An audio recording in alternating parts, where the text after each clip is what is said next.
Jensen, this is such an honor. Thank you for being here. I'm delighted to be here. Thank you. In honor of your return to Stanford, I decided we'd start talking about the time when you first left. You joined LSI Logic, and that was one of the most exciting companies at the time. You're building a phenomenal reputation with some of the biggest names in tech, and yet you decide to leave to become a founder. What motivated you? Chris and Curtis. Chris and Curtis, I was an engineer at LSI Logic, and Chris and Curtis were at Sun.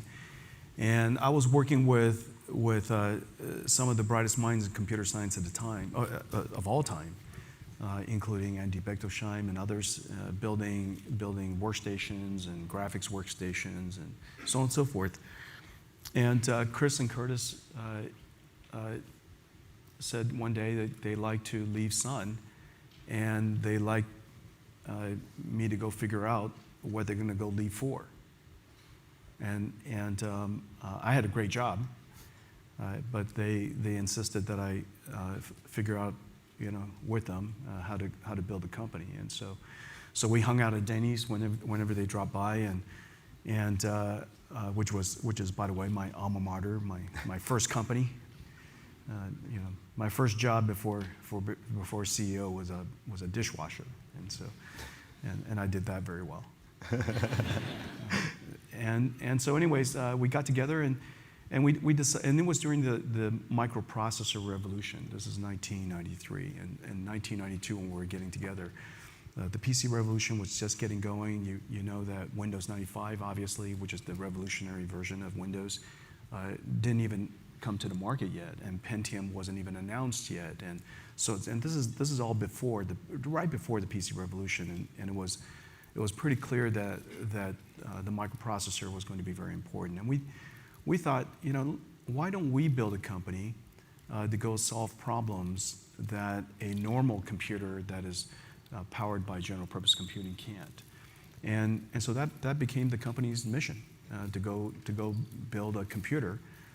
The type of computers and solve problems that normal computers can't. And to this day, we're focused on that. And if you look at all the problems that in the markets that we opened up as a result, it's things like computational drug design, weather simulation, materials design. These are all things that we're really, really proud of. Robotics, self-driving cars, autonomous software we call artificial intelligence, and then of course, we drove the technology so hard that eventually the computational cost went to approximately zero, and it enabled a whole new way of developing software, where the computer wrote the software itself, artificial intelligence as we know it today. And so that was it. That was the journey. Yeah. Thank you all for coming. Well, these applications are on all of our minds today. But back then, the CEO of LSI Logic convinced his biggest investor, Don Valentine, to meet with you. He is obviously the founder of Sequoia. Yeah. Now, I can see a lot of founders here edging forward in anticipation. But how did you convince the most sought-after investor in Silicon Valley to invest in a team of first-time founders building a new product for a market that doesn't even exist? I didn't know how to write a business plan, and so I went to a bookstore, and back then there were bookstores, and in the business book section there was this book, and it was written by somebody I knew, Gordon Bell, and this book, I should go find it again, but it's a very large book, and the book says How to Write a Business Plan. And that was, a highly specific title for a very niche market. And it seems like he wrote it for 14 people, and I was one of them. And so I bought the book. I should have known right away that it was a bad idea, because Gordon is super smart. And super smart people have a lot to say. And they want to, and I'm pretty sure Gordon wants to teach me how to write a business plan completely. And so I picked up this book. It's like 450 pages long. Well, I never got through it, not even close. I flipped through it a few pages, and I go, you know what? By the time I'm done reading this thing, I'll be out of business. I'll be out of money. And Lori and I only had about 6 months in the bank. We had already Spencer and Madison and a dog, and so the 5 of us had to live off of whatever money we had in the bank, and so I didn't have much time. And so instead of writing the business plan, I just went to talk to Wilf Corrigan. He called me one day and said, "Hey, you left the company. You didn't even tell me what you were doing. I want you to come back and explain it to me." And so I went back and I explained it to Wilf. And Wilf at the end of it, he said, "I have no idea what you said." And that's one of the worst elevator pitches I've ever heard. And then he picked up the phone and he called Don Valentine.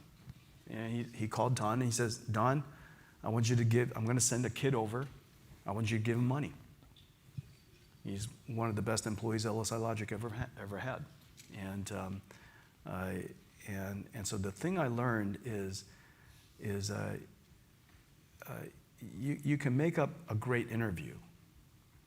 You could even have a bad interview, but you can't run away from your past. And so have a good past. Try to have a good past. And in a lot of ways, I was serious when I said I was a good dishwasher. I was probably Denny's best dishwasher. I planned my work. I was organized. I was mise en place. And then I washed the living daylights out of the dishes. And then they promoted me to busboy. I was certain I'm the best busboy Denny's ever had. I never left the station empty-handed. I never came back empty-handed. I was very efficient. And then so anyways, eventually I became, a CEO. I'm still working on being a good CEO. But you talk about being the best. You needed to be the best among 89 other companies that were funded after you to build the same thing. And then with 6 to 9 months of runway left, you realized that the initial vision was just not going to work. How did you decide what to do next to save the company when the cards were so stacked against you? Well, we started this company called For Accelerated Computing, and the question is, what is it for? What's the killer app? And that came our first great decision. And this is what Sequoia funded. The first great decision was the first killer app was going to be 3D graphics. And the technology was going to be 3D graphics. And the application was going to be video games. At the time, 3D graphics was impossible to make cheap. It was $1 million image generators from Silicon Graphics. And so it was $1 million, and it's hard to make cheap. And the video game market was $0 billion. So you have this incredible technology that's hard to commoditize and commercialize. And then you have this market that doesn't exist. That intersection was the founding of our company. And I still remember when Don, at the end of my presentation, Don was still kind of, he said, one of the things he said to me, which made a lot of sense back then, it makes a lot of sense today. He says, startups don't invest in startups, or startups don't partner with startups. And his point is that in order for NVIDIA to succeed, we needed another startup to succeed. And that other startup was Electronic Arts. And then on the way out, he reminded me that Electronic Arts' CTO is 14 years old and had to be driven to work by his mom. And he just wanted to remind me that that's who I'm relying on. And then after that, he said, "If you lose my money, I'll kill you." And that was kind of my memories of that first meeting. But nonetheless, we created something. We went on the next several years to go create the market, to create the gaming market for PCs. And it took a long time to do so. We're still doing it today. We realized that not only do you have to create the technology and invent a new way of doing computer graphics so that what was $1 million is now, $300, $400, $500 that fits in a computer. And you have to go create this new market. So we had to create technology, create markets. The idea that a company would create technology, create markets, defines NVIDIA today. Almost everything we do, we create technology, we create markets.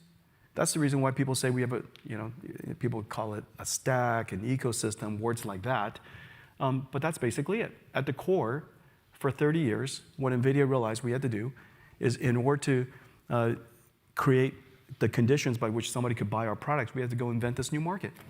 And it's the reason why we were early in autonomous driving. It was the reason why we're early in deep learning. It was the reason why we're early in just about all these things, including computational drug design and discovery. All these different areas, we're trying to create the market while we're creating the technology. And so that's okay. And then we got going, and then Microsoft introduced a standard called Direct3D, and that spawned off hundreds of companies. And we found ourselves a couple of years later competing with just about everybody. And the thing that we invented, the technology we invented 3D graphics with, the consumerized 3D with, turns out to be incompatible with Direct3D. So we started this company, we had this 3D graphics thing, $1 million thing, we're trying to make it consumerized. And so we invented all this technology. And then shortly after, it became incompatible. And so we had to reset the company or go out of business.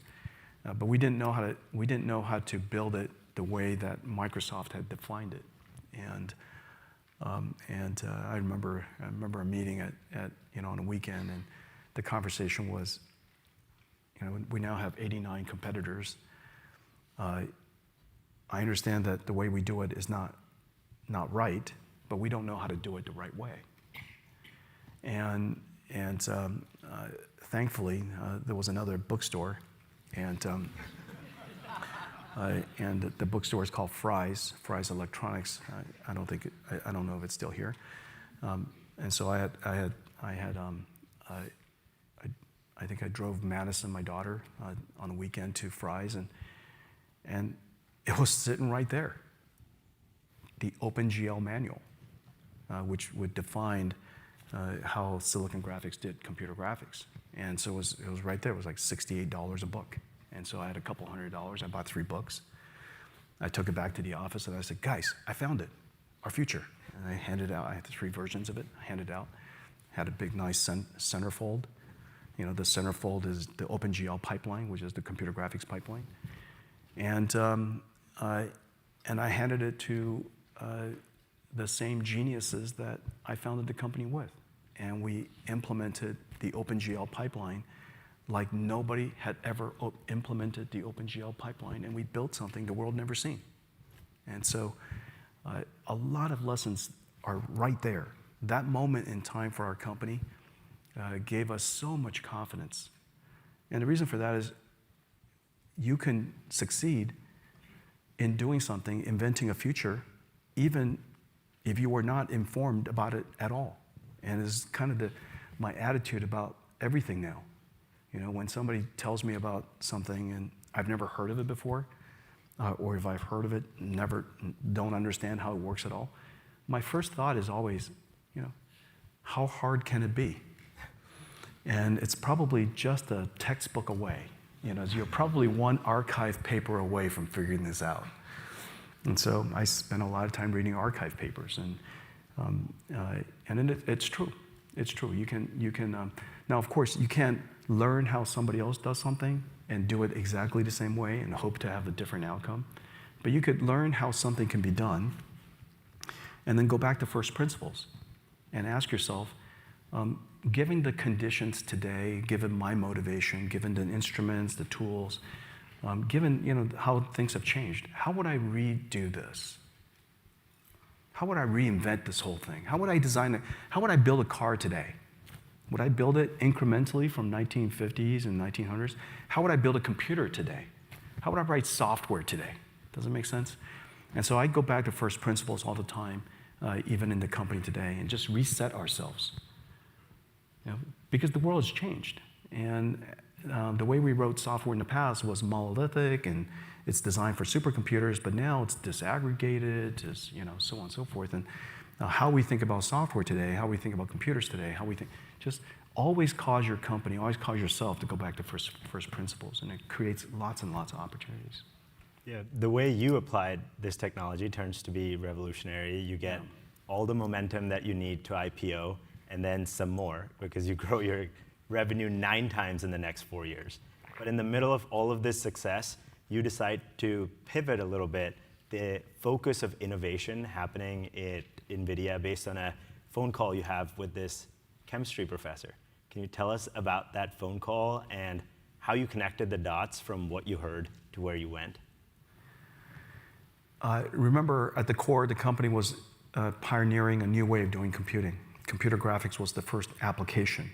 But we always knew that there would be other applications. And so image processing came, particle physics came, fluids came, so on and so forth.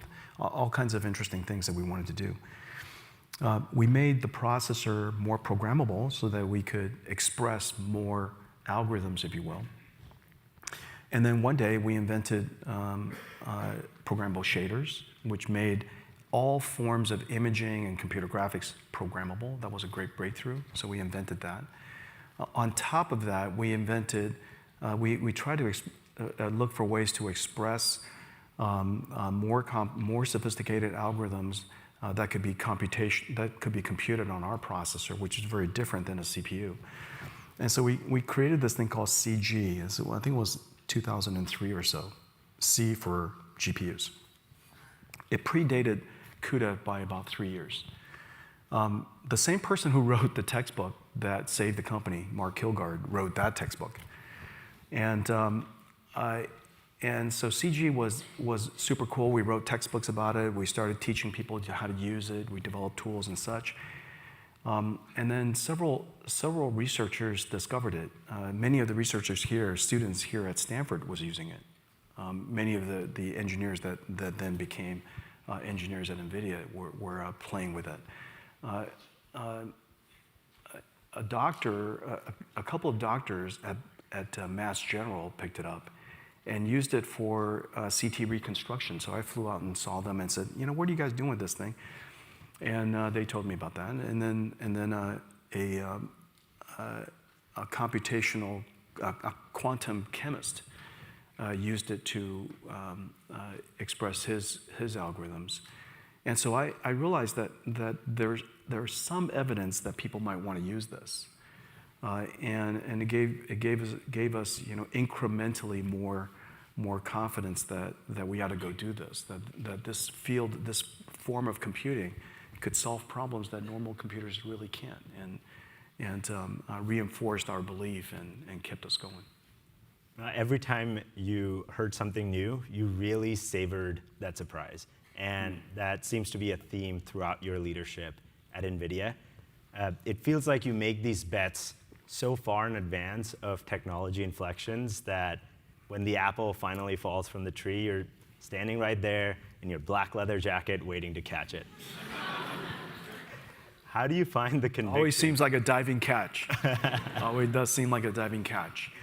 You do things based on core beliefs. We deeply believe that we could create a computer that solves problems normal processing can't do. That there are limits to what a CPU can do. There are limits to what general purpose computing can do. And then there are interesting problems that we can go solve. The question is always, are those interesting problems only, or can they also be interesting markets? Because if they're not interesting markets, it's not sustainable. And NVIDIA went through about a decade where we were investing in this future and the markets didn't exist. There was only one market at the time, it was computer graphics. For 10, 15 years, the markets that fuels NVIDIA today just didn't exist. And so how do you continue with all of the people around you, our company and NVIDIA's management team and all of the amazing engineers that are there creating this future with me, all of your shareholders, your board of directors, all your partners, you're taking everybody with you, and there's no evidence of a market. That is really, really challenging. The fact that the technology can solve problems and the fact that you have research papers that are used, that are made possible because of it are interesting, but you're always looking for that market. But nonetheless, before a market exists, you still need early indicators of future success. We have this phrase in the company there's a phrase called key performance indicators, unfortunately, KPIs are hard to understand. I find KPIs hard to understand. What's a good KPI? A lot of people, when we look for KPIs, you go, gross margins. That's not a KPI. That's a result. You're looking for something that's an early indicators of future positive results, okay? And as early as possible. And the reason for that is because you want that early sign that you're going in the right direction. And so we have this phrase, it's called EIOIFS, early indicators, EIOIFS, early indicators of future success. And it helps people, because I was using it all the time to give the company hope that, hey, look, we solved this problem, we solved that problem, we solved this problem. The markets didn't exist, but there were important problems. And that's what the company's about, to solve these problems. We want to be sustainable, and therefore the markets have to exist at some point. But you want to decouple the result from evidence that you're doing the right thing, okay? And so that's how you kind of solve this problem of investing into something that's very, very far away, and having the conviction to stay on the road, is to find as early as possible the indicators that you're doing the right things. And so start with a core belief. Unless something changes your mind, you continue to believe in it, and look for early indicators of future success. What are some of those early indicators that have been used by product teams at NVIDIA? All kinds. I saw a paper.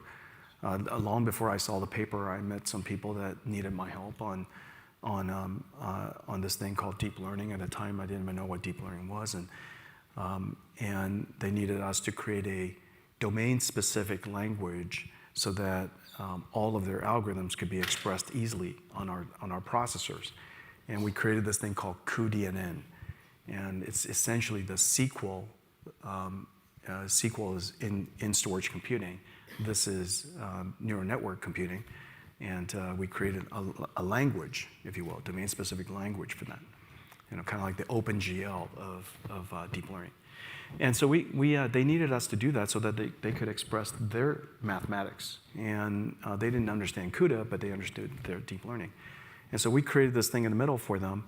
And the reason why we did it was because even though there were zero, these researchers had no money. And this is kind of one of the great skills of our company, that you're willing to do something even though the financial returns are completely non-existent, or maybe very, very far out, even if you believed in it. We ask ourselves, is this worthy work to do? Does this advance a field of science somewhere that matters? Notice, this is something that I've been talking about. Since the very beginning of time, we find inspiration not from the size of a market, but from the importance of the work. Because the importance of the work is the early indicators of a future market. And nobody has to do a business case on it. Nobody has to show me a P&L. Nobody has to show me a financial forecast. The only question is this important work? And if we didn't do it, would it happen without us? Now, if we didn't do something and something could happen without us, it gives me tremendous joy, actually. And the reason for that is, could you imagine the world got better, you didn't have to lift a finger? That's the definition of ultimate laziness. And in a lot of ways, you want that habit. And the reason for that is this. You want the company to be lazy about doing things that other people always can do. If somebody else can do it, let them do it. We should go select the things that if we didn't do it, the world would fall apart. You have to convince yourself of that. That if I don't do this, it won't get done. That is, and if that work is hard and that work is impactful and important, then it gives you a sense of purpose. Does that make sense? And so our company has been selecting these projects. Deep learning was just one of them. And the first indicator of the success of that was this, fuzzy cat that Andrew Ng came up with. And then Alex Kershevsky detected cats, not all the time, but successfully enough that it was, this might take us somewhere. And we reasoned about the structure of deep learning, and we're computer scientists, and we understand how things work. And so we convinced ourselves this could change everything. And anyhow, but that's an example. So these selections that you've made, they've paid huge dividends, both literally and figuratively. But you've had to steer the company through some very challenging times, like when it lost 80% of its market cap amid the financial crisis because Wall Street didn't believe in your bet on ML. In times like these, how do you steer the company and keep the employees motivated at the task at hand? My reaction during that time is the same reaction I had about this week. Earlier today, you asked me about this week. My pulse was exactly the same. This week is no different than last week or the week before that. And so the opposite of that, when you drop 80%, don't get me wrong. When your share price drops 80%, it's a little embarrassing, okay? And you just want to wear a T-shirt that says "wasn't my fault." But even more than that, you just don't want to. You don't want to get out of your bed. You don't want to leave the house. All of that is true. All of that is true. But then you go back to just doing your job. I woke up at the same time, prioritized my day in the same way. I go back to what do I believe? You got to gut check, always gut check back to the core. What do you believe? What are the most important things? And just check them off. Sometimes it's helpful to, family loves me. Okay, check. Double check. Right? And so you just got to check it off, and you go back to your core, and then go back to work. And then every conversations go back to the core. Keep the company focused back on the core. Do you believe in it? Did something change? The stock price changed, but did something else change? Did physics change? Did gravity change? Did all of the things that we assumed, that we believed, that led to our decision, did any of those things change? Because if those things change, you got to change everything. But if none of those things change, you change nothing. Keep on going. Yeah. That's how you do it. In speaking with your employees, they say that try to avoid the public. In speaking with your employees, they've said that your leadership including the employees. I'm just kidding. No, leaders have to be seen. Unfortunately, that's the hard part. I was an electrical engineering student, and I was quite young when I went to school. When I went to college, I was still 16 years old, and so I was young when I did everything, and so I was a bit of an introvert. I'm kind of I'm shy. I don't enjoy public speaking. I'm delighted to be here. I'm not suggesting, but it's not something that I do naturally, and so when things are challenging, it's not easy to be in front of precisely the people that you care most about, And the reason for that is because, could you imagine a company meeting our stock price just dropped by 80%, and the most important thing I have to do as the CEO is this, to come and face you, explain it. And partly, you're not sure why, partly, you're not sure how long, how bad, you just don't know these things, but you still gotta explain it. Face all these people, and you know what they're thinking. Some of them are probably thinking we're doomed. Some people are probably thinking you're an idiot, and some people are probably thinking something else. And so there are a lot of things that people are thinking, and you know that they're thinking those things, but you still have to get in front of them and deal, do the hard work. They may be thinking of those things, but yet not a single person of your leadership team left during times like this. And in They're fact, unemployable. That's what I keep reminding them. I'm just kidding. I'm surrounded by geniuses. Yeah. Other geniuses. Unbelievable. NVIDIA is well known to have singularly the best management team on the planet. This is the deepest technology management team the world's ever seen. I'm surrounded by a whole bunch of them.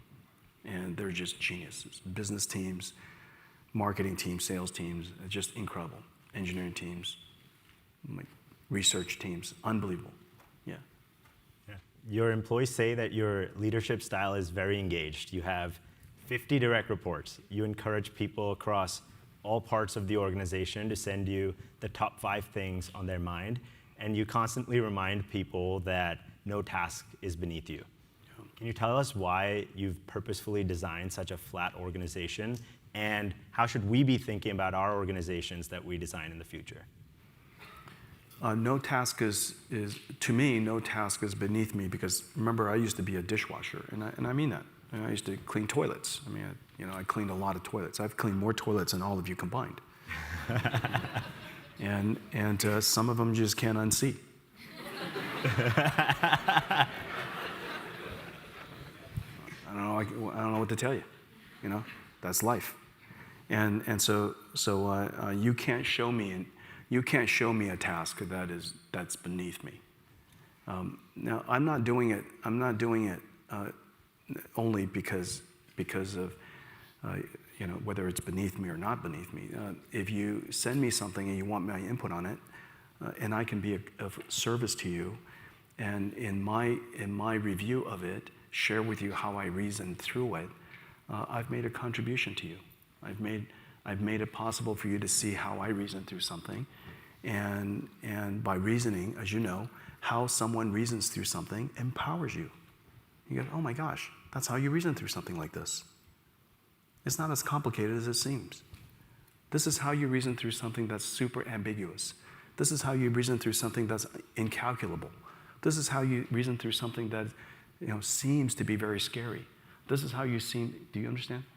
And so I show people how to reason through things all the time. Strategy things, how to forecast something, how to break a problem down. And you're empowering people all over the place. And so that's how I see it. If you send me something, you want me to help review it, I'll do my best, and I'll show you how I would do it. In the process of doing that, of course, I learned a lot from you. Is that right? You gave me a seed of a lot of information. I learned a lot. And so I feel rewarded by the process. It does take a lot of energy sometimes, because you got, in order to add value to somebody, and they're incredibly smart as a starting point, and I'm surrounded by incredibly smart people, you have to at least get to their plane. You have to get into their headspace, and that's really hard. That's really hard, and that takes just an enormous amount of emotional and intellectual energy, and so I feel exhausted after I work on things like that. I'm surrounded by a lot of great people. A CEO should have the most direct reports by definition, because the people that reports to the CEO requires the least amount of management. It makes no sense to me that CEOs have so few people reporting to them, except for one fact that I know to be true. The knowledge, the information of a CEO is supposedly so valuable, so secretive, you can only share it with 2 other people, or 3. And their information is so invaluable, so incredibly secretive, that they can only share it with a couple more.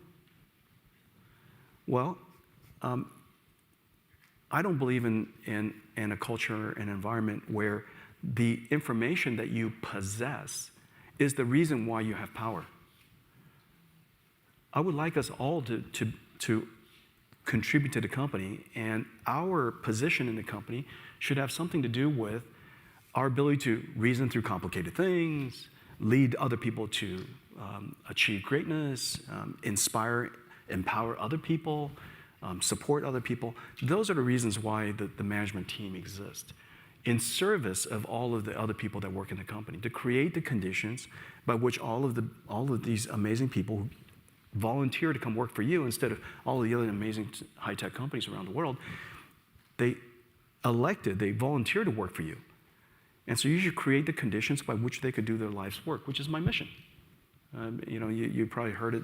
I've said that pretty clearly, and I believe that. What my job is very simply to create the conditions by which you could do your life's work. And so how do I do that? What does that condition look like?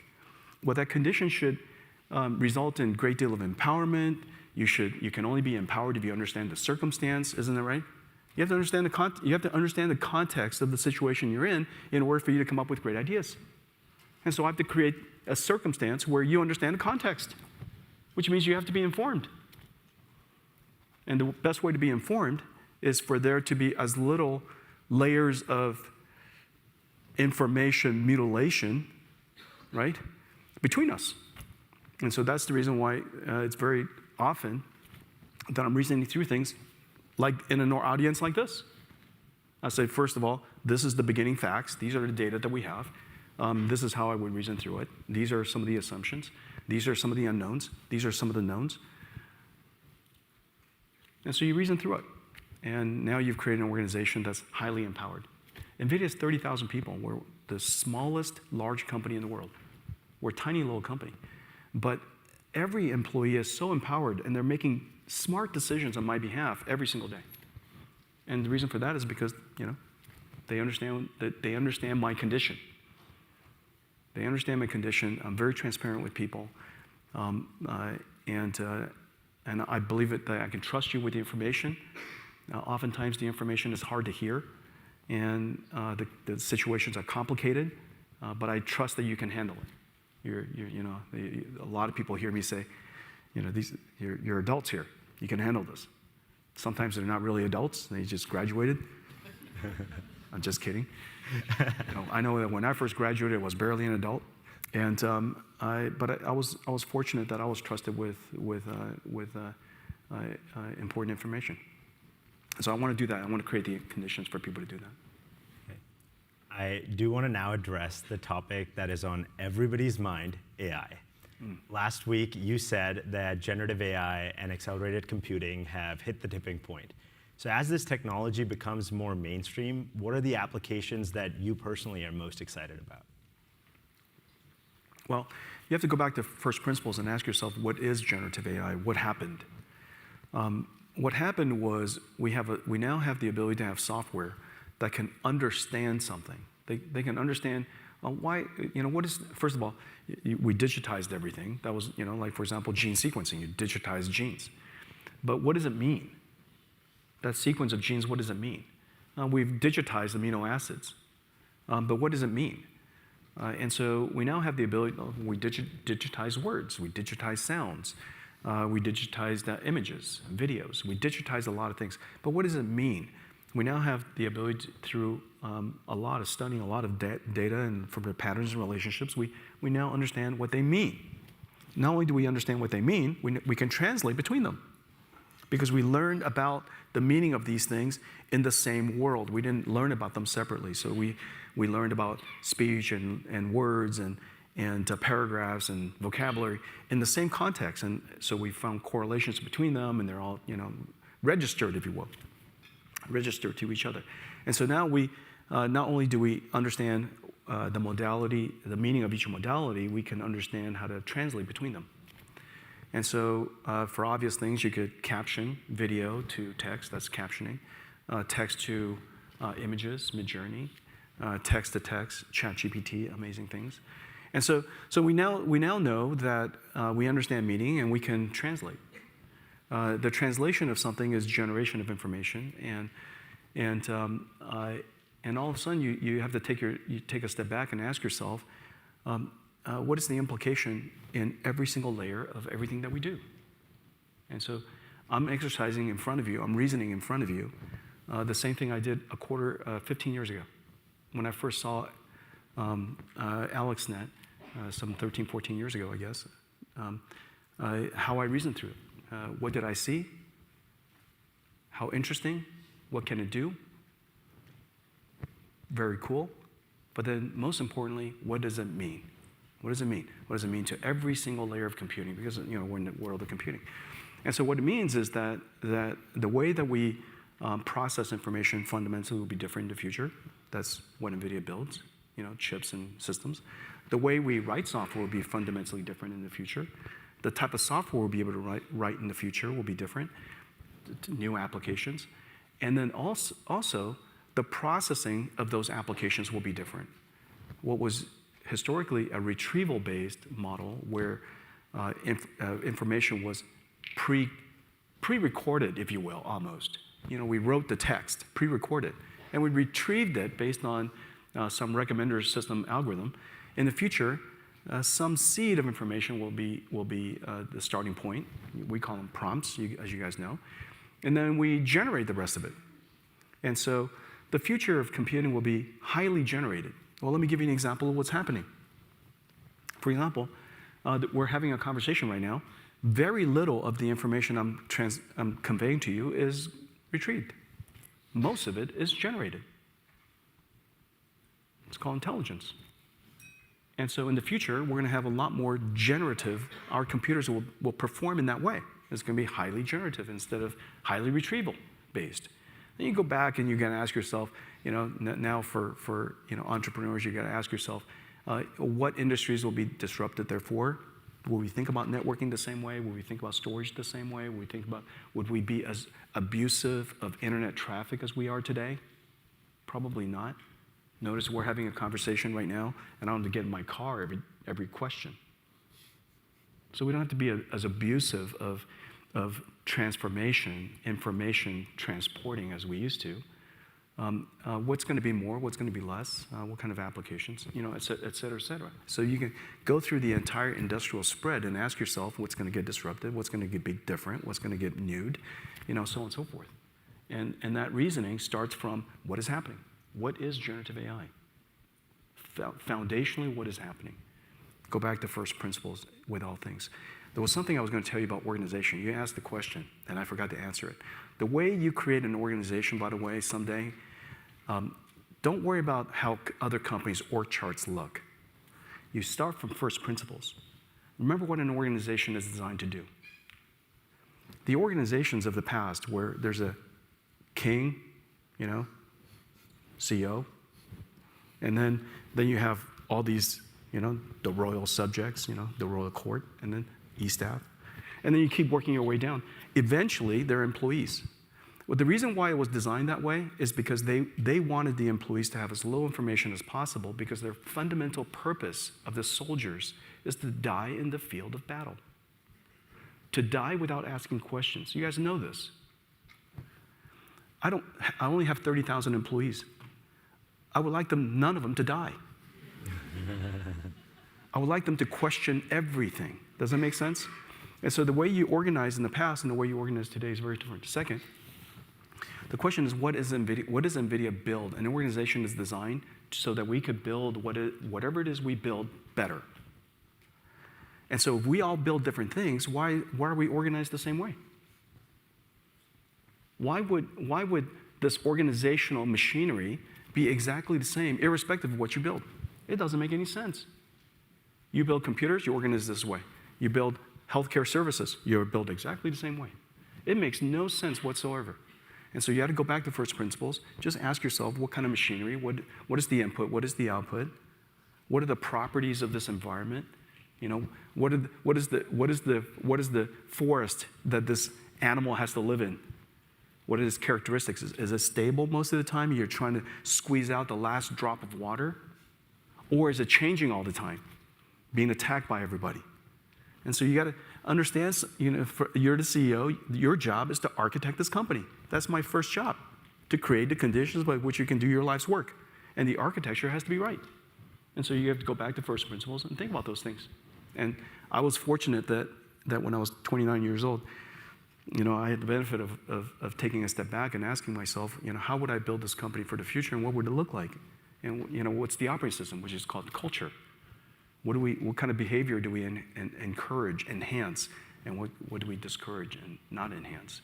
So on and so forth. And anyways.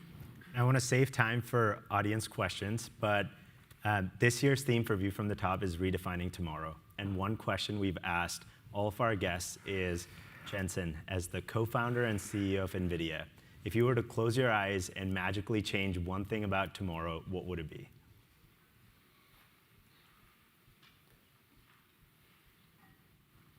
Were we supposed to think about this in advance? I'm going to give you a horrible answer. I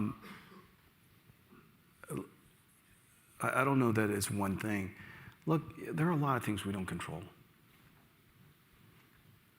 There are a lot of things we don't control.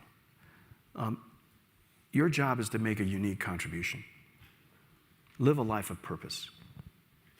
To do something that nobody else in the world would do or can do. To make a unique contribution. So that in the event that after you're done, everybody says, the world was better because you were here. And so I think that to me, I live my life kind of like this. I go forward in time and I look backwards. So you asked me a question that's exactly from a computer vision pose perspective, exactly the opposite of how I think. I never look forward from where I am. I go forward in time and look backwards. And the reason for that is it's easier. I would look backwards and kind of read my history. We did this and we did that way and we broke that problem down. Does that make sense? And so it's a little bit like how you guys solve problems. You figure out what is the end result that you're looking for, and you work backwards to achieve it. And so I imagine NVIDIA making a unique contribution to advancing the future of computing, which is the single most important instrument of all humanity. Now, it's not about our self-importance, but this is just what we're good at. And it's incredibly hard to do. And we believe we can make an absolute unique contribution. It's taken us 31 years to be here, and we're still just beginning our journey. And so this is insanely hard to do. And when I look backwards, I believe that we're going to be remembered as a company that kind of changed everything.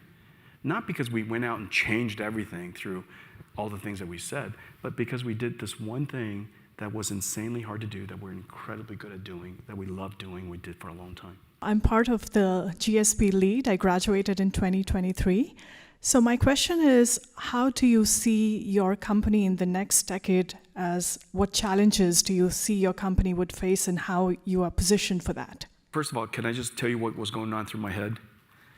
As you say, what challenges, the list that flew by my head was so large that I was trying to figure out what to select.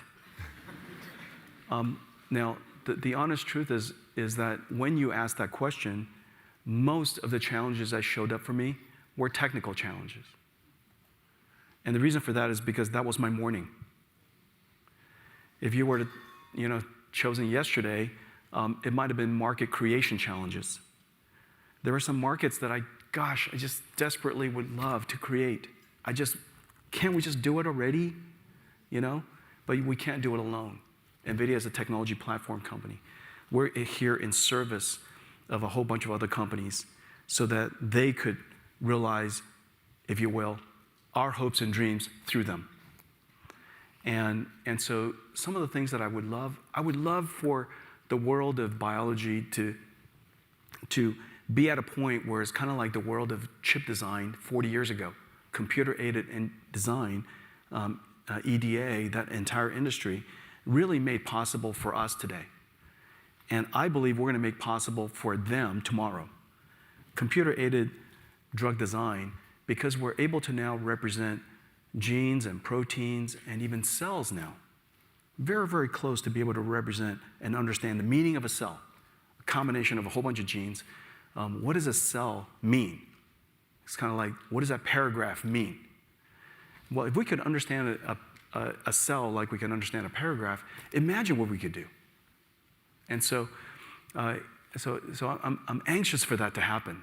I'm kind of excited about that. There's some that I'm just excited about that I know we're around the corner on. For example, humanoid robotics. They're very, very close around the corner. And the reason for that is because if you can tokenize and understand speech, why can't you tokenize and understand manipulation? And so these kind of computer science techniques, once you figure something out, you ask yourself, well, if I got to do that, why can't I do that? And so I'm excited about those kind of things. And so that challenge is kind of a happy challenge. Some of the other challenges, of course, are industrial and geopolitical, and they're social, but you've heard all that stuff before. These are all true. The social issues in the world, the geopolitical issues in the world. Why can't we just get along? things in the world? Why do I have to say those kind of things in the world? Why do we have to say those things and then amplify them in the world? Why do we have to judge people so much in the world? All those things, you guys all know that. I don't have to say those things over again. My name's Jose. I'm a class of the 2023 from the GSB. My question is, are you worried at all about the pace at which we're developing AI? And do you believe that any sort of regulation might be needed? Thank you. Yeah, the answer is yes and no. We need, that the greatest breakthrough in modern AI, of course, deep learning, and it enabled great progress.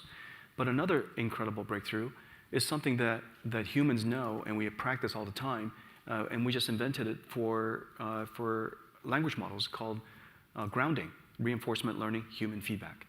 I provide reinforcement learning, human feedback every day. That's my job.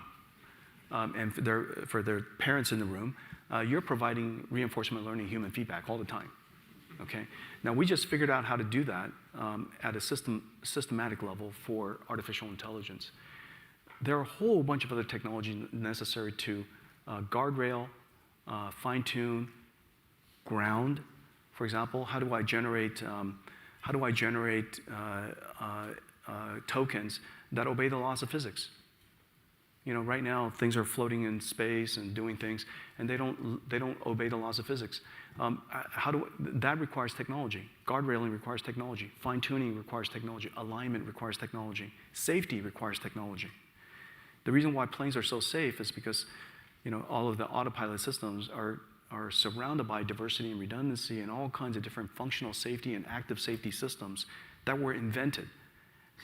I need all of that to be invented much, much faster. You also know that the border between security and artificial intelligence, cybersecurity and artificial intelligence, is going to become blurrier and blurrier. And we need technology to advance very, very quickly in the area of cybersecurity in order to protect us from artificial intelligence. And so in a lot of ways, we need technology to go faster, a lot faster. Okay? Regulation, there's two types of regulation. There's social regulation. I don't know what to do about that. But there's product and services regulation. Know exactly what to do about that.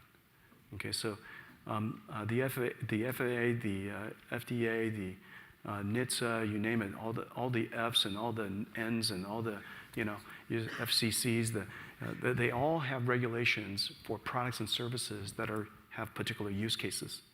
Bar exams and doctors and so on and so forth. You all have qualification exams. You all have standards that you have to reach. You all have to continuously be certified. Accountants and so on and so forth. Whether it's a product or a service, there are lots and lots of regulations. Please do not add a super regulation that cuts across of it. The regulator who is regulating accounting should not be the regulator that regulates a doctor. I love accountants, but I just, if I ever need an open heart surgery, the fact that they can close books is interesting, but not sufficient. And so I would like all of those fields that already have products and services to also enhance their regulations in the context of AI. Okay, but I left out this one very big one, which is the social implication of AI. And how do you deal with that? I don't have great answers for that, but enough people are talking about it. But it's important to subdivide all of this into chunks. Does that make sense? So that we don't become super hyper focused on this one thing at the expense of a whole bunch of routine things that we could have done. And as a result, people are getting killed by cars and planes, and it doesn't make any sense. We should make sure that we do the right things there. Okay, very practical things. May I take one more question? Well, we have some rapid-fire questions for you as a view from the tradition. Oh, okay. I was trying to avoid that. Okay, all right, fire away, fire away. Well, your first job was at Denny's. They now have a booth dedicated to you. What was your fondest memory of working? My second job was AMD, by the way. Is there a booth dedicated to me there? I'm just kidding. I love my job there. I did. I loved it. It's a great company. Yeah. If there were a worldwide shortage of black leather jackets, what would we be see you wearing? Oh no, I've got a large reservoir of black jackets. I'll be the only person who is not concerned. You spoke a lot about textbooks. If you had to write one, what would it be called? I wouldn't write one. You're asking me a hypothetical question that has no possibility of That's fair. And finally, if you could share one parting piece of advice to broadcast across Stanford, what would it be? It's not a word, but have a core belief. Gut check it every day. Pursue it with all your might. Pursue it for a very long time.